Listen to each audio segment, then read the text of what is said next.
નમસ્કાર ખેડૂત મિત્રો. ડેટાબેઝ કૃષિ સંવાદમાં હું આપનું હાર્દિક સ્વાગત કરું છું. મારો પરિચય આપતો હું વિજય ઠાકુર ડેટાબેઝ સાથે છેલ્લા 17 વર્ષથી જોડાયેલો છું અને ખેડૂતોને ખેતીલક્ષી માહિતી આપું છું. ડેટાબેઝ એક વિશ્વની નંબર 1 ડ્રીપ કંપની છે અને દુનિયાના 110 દેશમાંથી કામ કરી રહી છે. ગુજરાતની અંદર ડેટાબેઝ 30%થી વધારે પોતાનો શેર ધરાવે છે.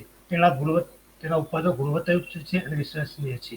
આજે આપણે કૃષિ સંવાદમાં વાત કરીશું વરિયાળીના પાક માટે ડેટાબેઝ ડ્રીપથી ઉત્તમ ખેતી કેવી રીતે કરી શકાય. તેમાં હું એક ફરીથી આપનું હાર્દિક સ્વાગત કરું છું.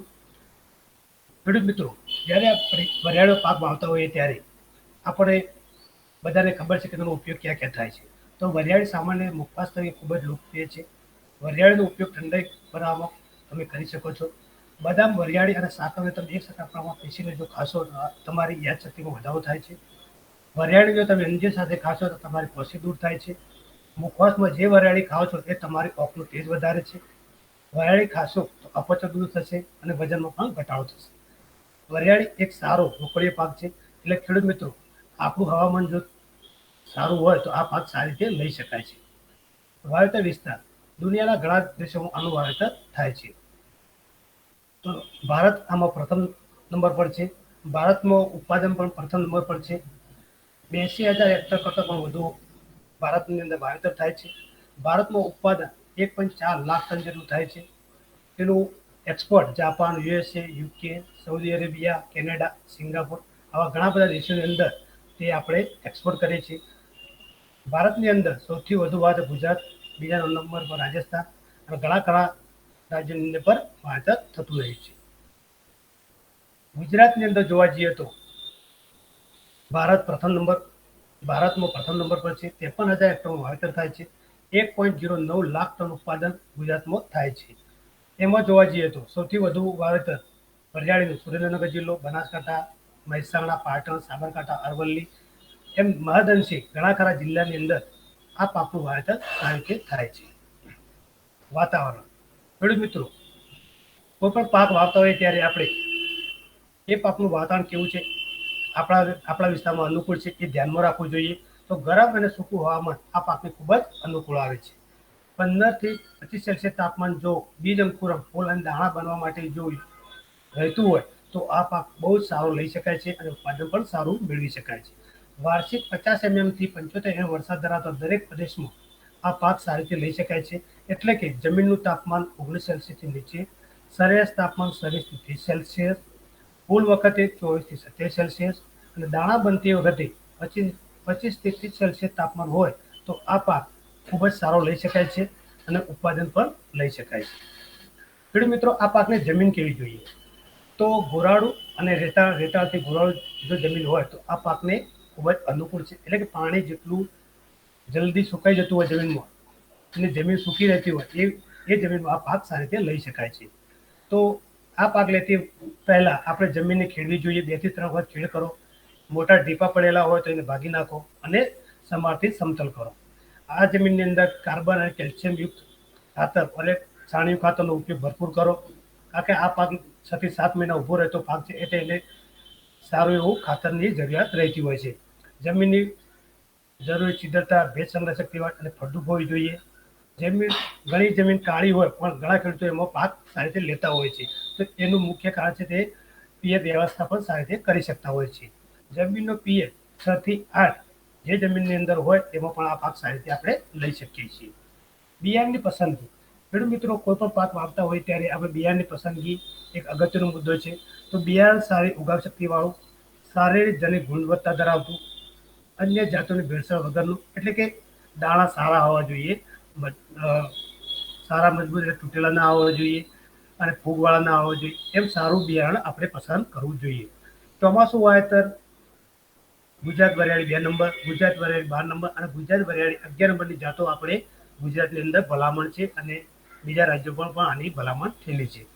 શિયાળામાં વાવેતર કરવું હોય તો ગુજરાત વરિયાળી 11 નંબરની ભલામણ છે અને ઘણા ખેડૂત મિત્રો આ વાવતા હોય છે. ઘણી કંપનીઓ પણ હવે પ્રાઇવેટ કંપનીઓ પણ આ વરિયાળીનું બિયારણ બનાવેલું છે. બીજ અને ધરુવાળીની માવજત ખેડૂત મિત્રો, ધરુવાળી જુલાઈ મહિનાની અંદર તૈયાર કરવાનું હોય છે. એને થાયરમ અને કાર્બોડાઇઝમનો પટ આપવાનો હોય છે. ફુવારાથી એને પિયત કરવાનું હોય છે. એને 4 થી 5 દિવસ ઢાંકવાનું હોય છે.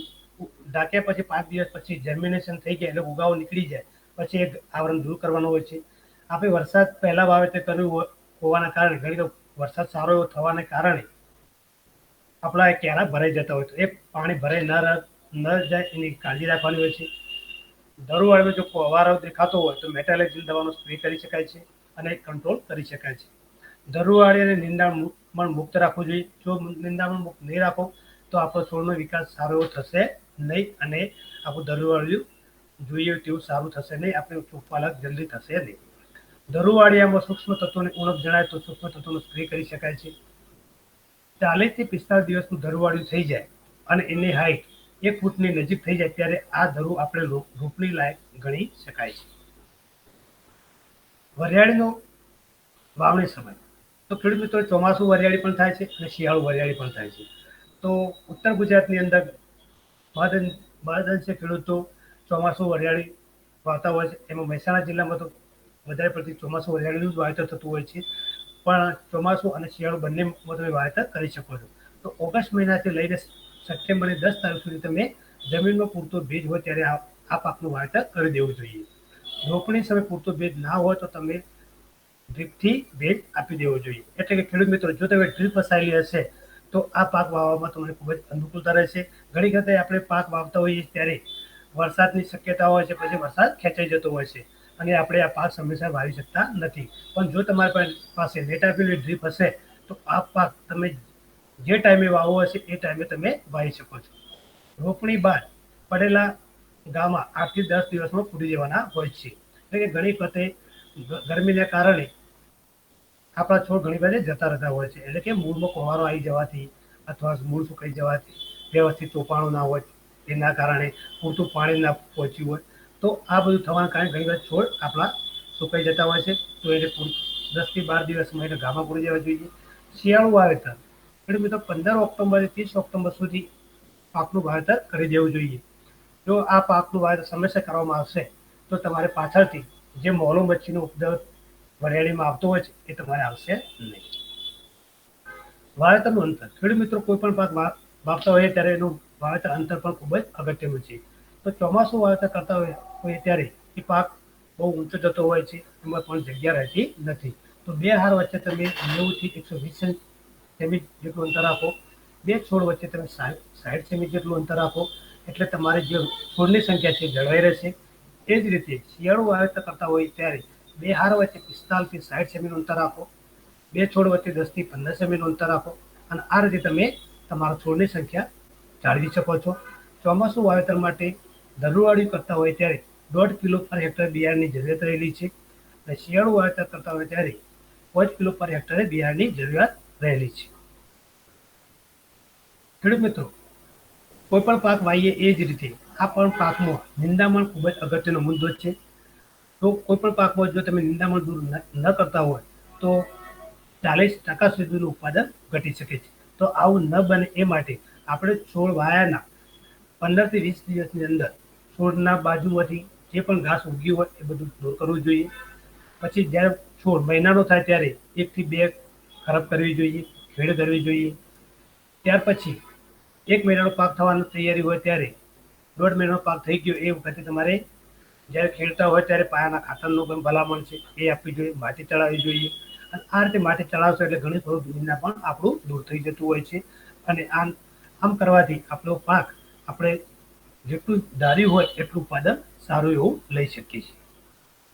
વરિયાળીમાં ડ્રીપથી પિયત અને વરિયાળીમાં છૂટું પિયત. ખેડૂત મિત્રો આ તફાવત છે. તમે એક વાર જોઈ શકો છો કે સમયસર વાવેતર કરી શકાય છે અને વરસાદની ખેંચ પડે તો આપણે છૂટા પિયત કરતા હોય તો વરસાદની વાડ જોવી પડે છે. જમીન ટપકની અંદર પહોંચી રહે છે. અહીંયા આપણે છૂટું પિયત કરતા હોવાના કારણે જમીન આપણી કઠણ થઈ જાય છે. પાણીનો 35 થી 40% બચાવ થાય છે.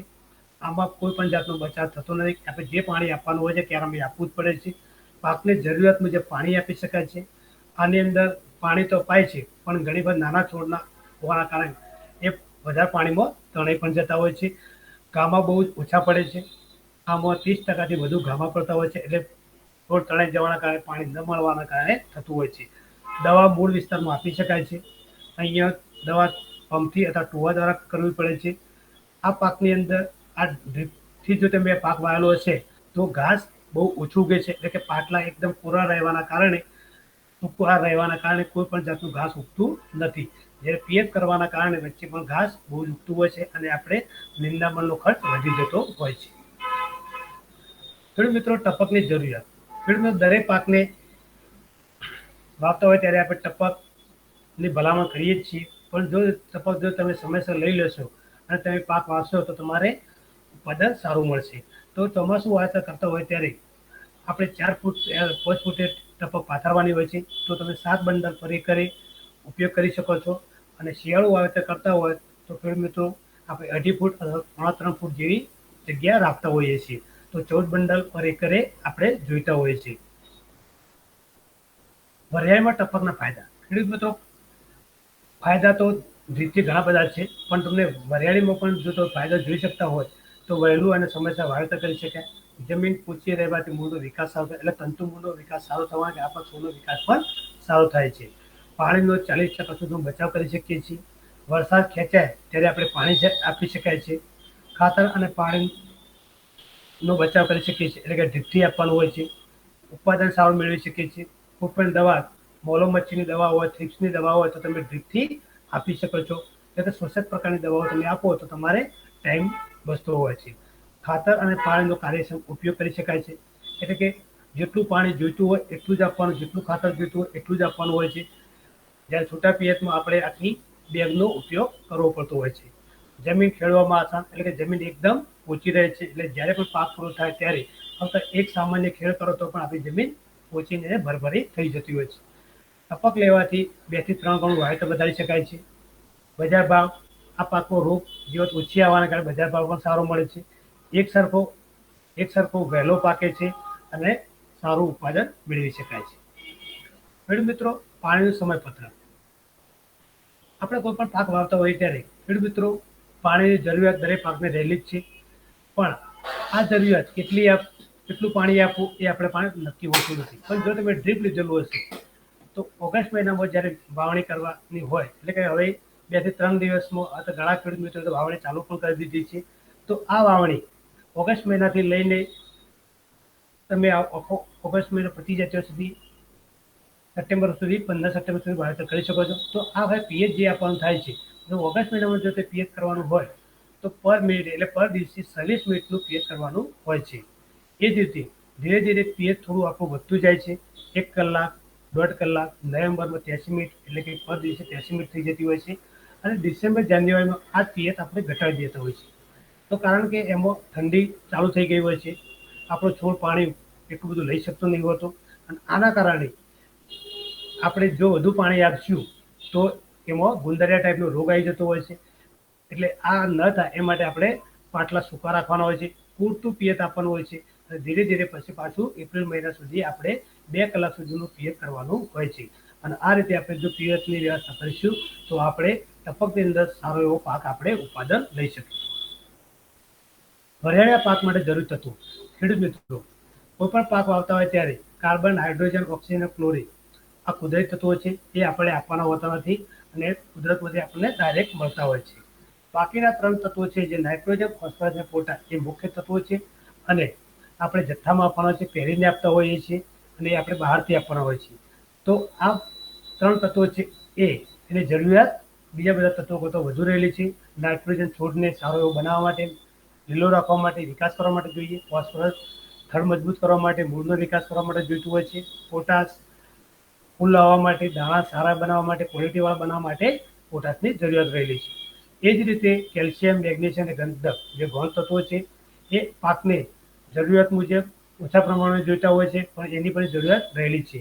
કેલ્શિયમ સારા એવા દાણા બનાવવા માટે, મેગ્નેશિયમ છોડની વિકાસ માટે, લીલા રાખવા માટે, અને ગંધક ફોટોસિન્થેસિસની પ્રક્રિયા કરવા માટે ગંધક અને મેગ્નેશિયમની આ પાકને ખૂબ જ જરૂરિયાત રહેલી છે. બાકીના 6 તત્વો છે, સૂક્ષ્મ તત્વો છે, એની જરૂરિયાત બહુ જ ઓછા પ્રમાણમાં છે, પણ જો તમે તત્વો નહીં આપેલા હોય તો ઉપરના જે તત્વો છે એ સારું એવું કામ કરી શકતા નથી. તો આપણે પણ એ તત્વોના ડ્રીપની અંદર સારી રીતે આપી શકીએ છીએ અને ઉપરથી સ્પ્રે પણ સારી રીતે લઈ શકીએ છીએ. ખાતરનું સમયપત્રક. ખેડૂત મિત્રો, કોઈ પણ પાક વાવીએ ત્યારે દરેક પાકને ખાતરની જરૂરિયાત રહેલી જ છે. જે આપણે આગળની સ્લાઇડમાં પીપીટીમાં જોઈ લીધું. એ જે પાયાના ખાતર તરીકે છાણિયું ખાતર 2 થી 3 ટન, ડીએપી ખોળ 350 કિલો, એસએસપી 100 કિલો, ગંધક 20 કિલો અને સૂક્ષ્મ તો 10 કિલો.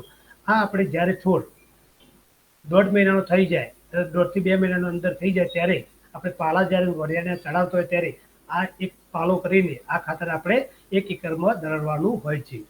બાકીના જે તત્વો રહ્યા, બાકીના જે કોઠાની અંદર જે બતાવેલા છે ખાતરો, urea, ammonium sulphate, potash, magnesium sulphate, 12 અને યુમિક એસિડ, આ પાકની જરૂરિયાત મુજબ જ્યારે છોડ કેટલા દિવસનો થાય છે એ પ્રમાણે કોઠા પ્રમાણે આ ખાતરો આપવાના હોય છે. દાખલા તરીકે પાકના દિવસો 30 થી 40 દિવસ છે તો એમાં તમે 8 કિલો આપવાનું હોય છે. હવે એ 8 કિલો જો તમે છૂટું પિયત કરેલું હશે તો તમે 8 કિલો 1 એકરમાં આપી શકવાના નથી. પણ જો તમે ડ્રીપ વસાયેલું હશે તો આ 8 કિલોને પણ તમે બે ભાગ કરીને 4 કિલોના 2 ભાગ કરીને પણ તમે આપી શકો છો. બાકીનું યુમિક એસિડ જે મૂળના વિકાસ માટે છે, આ તમારે શરૂઆતના 30 થી 40 દિવસમાં આપવાનું હોય છે. એટલે મૂળનો વિકાસ સારો થાય. એમ ધીરે ધીરે જેમ જેમ દિવસ વધતા જાય એમ એમ જે લાઈનમાં જે ખાતરો આપતા હોય છે એ તમારે સારી રીતે આપો તો તમારું ઉત્પાદન સારું મળશે. 30 દિવસના પાકમાં ચિરેટિન સૂક્ષ્મ તત્વોનો સ્પ્રે કરવો જોઈએ. એટલે કે સૂક્ષ્મ તત્વોનો સ્પ્રે કરવાથી આપણો છોડનો વિકાસ સારો થશે. 60 દિવસ થયા પછી બોરોન અને કેલ્શિયમ નાઇટ્રેટના 2 થી 3 સ્પ્રે લેવા જોઈએ. આમ કરવાથી આપણે ફૂલની સંખ્યા વધારી શકશું, દાણાની સંખ્યા વધારી શકશું અને દાણા પણ સારા પણ બનાવી શકશું. પાકમાં વૃદ્ધિ મુજબ નાઇટ્રોજનનો જથ્થો સંતુલિત કરો. ખેડૂત મિત્રો, આ એક અગત્યનો મુદ્દો છે. વરિયાળીના પાકને જો તમે નાઇટ્રોજન વાળું ખાતર વધુ પડતું આપેલું હશે તો આ પાકમાંથી પાણી છૂટવાનું ચાલુ થઈ જાય છે. વધુ પિયત કરેલું હોય તો આવું થાય છે. એટલે ડિસેમ્બર અને જાન્યુઆરી મહિનામાં આ નાઇટ્રોજન વાળું ખાતર જેટલું જરૂરિયાત હોય એટલું જ આપણે એથી વધુ આપતા નહીં. પત્તર પાક અને પાકની ફેરબદલી. ખેડૂત મિત્રો, પાકની ફેરબદલી ગવાર ફળી એટલે ઉનાળામાં તમે ગવાર ફળી વાવેલી હોય તો ચોમાસાની અંદર તમે વરિયાળી વાવી શકો છો. વરિયાળી વાવ્યા પછી તમે બાજરીનો પાક ઉનાળુ લઈ શકો છો. મગ તમે ઉનાળુ વાવેલા હોય પછી તમે વરિયાળી સારી રીતે લઈ શકો છો. એટલે નાઇટ્રોજનનો જથ્થો પણ આપણે જમીનમાં ઉમેરીએ છીએ. ગવારમાં પણ ઉમેરાય છે, મગની અંદર પણ ઉમેરાય છે. અને એ જ રીતે તે હાર વચ્ચે થતા પાકો તો મગફળી અને વરિયાળી જે તમે ફોટોગ્રાફમાં જોઈ શકો છો. તમે મગફળી વહેલી વાવેલી હોય અને પછી તમે એમાં વરિયાળી સારી રીતે લગાવી શકો છો. મગ અને વરિયાળી પણ વાવી શકો છો. ચોળી પત્તા વરિયાળીનો પણ પાક તમે સારી રીતે લઈ શકો છો. કાપણી અને સુકવણી અને ઝૂલણી. ખેડૂત મિત્રો, કોઈ પણ પાક વાવતા હોય ત્યારે આ એક અગત્યનો મુદ્દો છે. વરિયાળીની ગુણવત્તા તેના રંગ, સુગંધ, દાણા અને કદ અને આકાર પર આધાર રહેલી છે. એટલે કે જ્યારે તમે આ પાક ઉતારો ત્યારે એને છાયામાં સુકવવાનો હોય છે. છાયામાં સુકવતા પહેલા એને એક થોભલાથી તારનું ફેન્સિંગ કરવાનું હોય છે. એમાં આ ફૂલડા લટકાવવાના હોય છે. એટલે કે વધુ તડકો પણ નહીં અને વધુ છાયો પણ નહીં. દાણા જ્યારે આપણે જે ખેતરમાં ઉતારવા જઈએ ત્યારે જ્યારે દાણો પકડી એને નખથી દબાવવામાં આવે ત્યારે એને 2 ફાડ થવી જોઈએ. ત્યારે એ દાણો પરિપક્વ ગણાય છે. યોગ્ય સમય કાપણી અને તેની પછી ક્રિયાઓ ખૂબ જ મહત્વનો ભાગ ભજવે છે. કાપણી બાદ દાણામાં વધુ ભેજ ન રહે, દાણાનો રંગ જળવાઈ રહેવો જોઈએ. સુકવણી છાયામાં હવાની અવરજવર રહે તે રીતે કરવી જોઈએ. વધુ પડતા ભેજને લીધે ફૂગ લાગે છે, દાણા જામ થઈ જાય છે, જલ્દી સડી જાય છે. તો આવું ન થાય માટે તમે દાણાને વ્યવસ્થિત સૂકવો. 2 થી 3 દિવસ સૂક્યા પછી એને એ ફૂલડાને ફરતી ફેરવો, ફરતી એને બીજા થોભલા પર લગાવો. આમ 6 થી 8 દિવસની અંદર સારા એવા દાણા સુકાઈ જાય, પૂરતો ભેજ થઈ જાય પછી એને ખડાની અંદર નાખવા જોઈએ. અને નાખ્યા પછી એને સંપૂર્ણ દાણા સુકાઈ ગયા પછી તેને તમારે ઝૂંટણી કરવી જોઈએ. જીવાત તંત્ર. ખેડૂત મિત્રો, દરેક પાકની અંદર જીવાત આવતી જ હોય છે. તો આ પાકની અંદર પણ સફેદ માખી, મિલીબગ, થ્રિપ્સ, ફોલો મચ્છી આ બધા રોગ આવતા જ હોય છે. તો આ રોગ જે આ જીવાત આવતી હોય છે એ જીવાત આપણા છોડની અંદરથી રસ ચૂસી લે છે. રસ ચૂસી લેવાથી આપણે જે ઉત્પાદન ધાર્યું હોય એ મળતું નથી. કંઈ ફૂલ અવસ્થામાં હોય અથવા પત્તાની નાના અવસ્થામાં હોય તો નાની અવસ્થામાં હોય અને જો આ જીવાત આવી જતી હોય તો આપણો છોડનો વિકાસ સારો થતો નથી. જો મોટો ફૂલ અવસ્થામાં આવી ગયો હોય તો ફૂલની અંદરથી બધો રસ ચૂસી લેતી હોય છે અને આપણે સારા એવા દાણા મળતા નથી. તો આવું ન થાય માટે તમે ફિપ્રોલિન વત્તા ઇમિડા, ક્લોરપાયરીફોસ, રિજન્ટ, ઇમિડાક્લોપ્રિડ, થાયોમિથોક્ઝામ જેવી ઘણી ખરી દવાઓનો સ્પ્રે કરી શકો છો. કોઈ પણ દવાનું એકનો સ્પ્રે કરી શકો છો. ડ્રીપની અંદર પણ આપી શકો છો. એ જ રીતે ઘણી વખતે ઈયળનો પણ ઉપદ્રવ વધી જતો હોય છે અને સામાન્ય ઈયળ દેખાતી હોય તો ચાલે, પણ જો વધુ પડતું છોડની અંદર 4 થી 5 ઈયળનો ઉપદ્રવ દેખાતો હોય તો તમે લેમડા સાયલોથ્રીન, થાયોડિકાર્પનો સ્પ્રે કરી શકો. સ્પિનોસેટ, કોરાઝન નામની દવા છે એનો સ્પ્રે કરી શકો છો. આગળની પેઢીને રોકવા માટે ફેરોમેન ટ્રેપનો પણ ઉપયોગ કરી શકો છો અને આ રીતે તમે જીવાત નિયંત્રણ કરી શકો છો.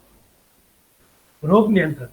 ખેડૂત મિત્રો, મૂળ અને થડનો કોવારો આ રોગ બે બે વાર આવતો હોય છે. તે શરૂઆતમાં ધરુવાળિયામાં પણ દેખાય છે અને બીજો આ છોડ જ્યારે 1 મહિનાનો છોડ થાય ત્યારે ફરીથી આપણને દેખાય છે.